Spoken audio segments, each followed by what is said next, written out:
mapapagalitan na naman tayo dito pag nahuli tayo.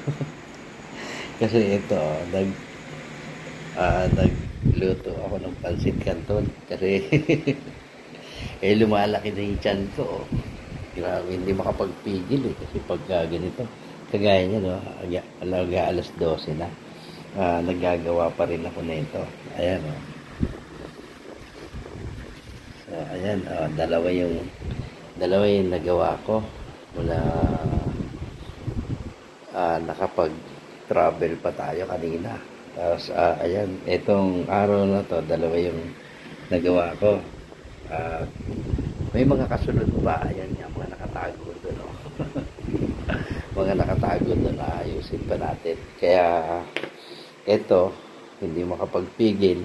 Alas 12 na, diretso tayo ng trabaho. Kaya, ito, marami pa ako, dito, aluminum. So, dapat wag tayong mahuli. Kakain tayo ulit.